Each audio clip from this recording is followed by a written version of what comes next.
thing that has been getting really popular, Dr. Esselstyn, is this paleo movement, and of them defending cholesterol and saturated fat, telling you that you can reverse heart disease on this. What is your experience with working with the studies and studying heart disease? What do you have to say about this so-called cholesterol myth? Well, yeah. Paleo again is another myth, and you've got to always go back to outcomes in research, and there is no outcomes in research when that to prove that man in evolution, millions of years ago, might have tried to sustain themselves with some meat in addition to their vegetation that they were eating. Hardly proves the point, because I'm not sure many of us would want to live to a maximum age of 28 or 29, which is what we had back then.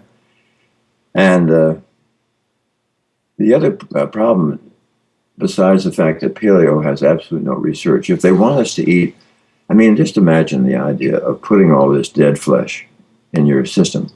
It's no wonder that with almost all the diseases that we see that are common chronic killing diseases are made worse when you put dead flesh in your stomach, whether it's heart disease, whether it's stroke, obesity, diabetes, hypertension, cancers, all of the autoimmune diseases, and so forth. But there's been some very interesting research in the last 2 years that has come from Stanley Hazen and his team from the Cleveland Clinic, where they looked at intestinal bacteria, intestinal flora, which all of us have trillions. And it's increasingly a very fascinating area of research that is going to be important in our immune system, important for protection against heart disease, important for protection against cancer. But they were looking particularly at heart disease.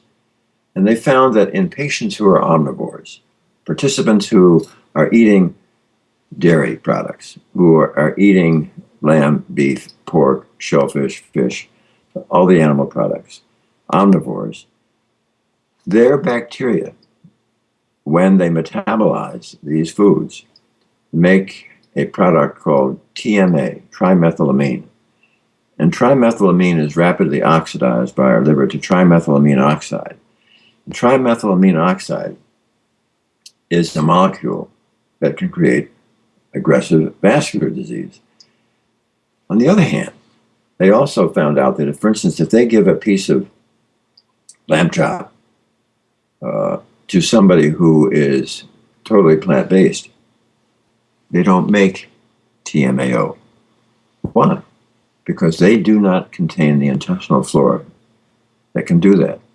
It was interesting, when this research came out, it was interesting to read an article in the New York Times that when the vice president of the Paleo Association was informed of this research, her response was, "Yipes!" Yeah, wow. That's interesting, Because Dr. it's Esselstyn. such a validation Yeah. of the plant-based approach.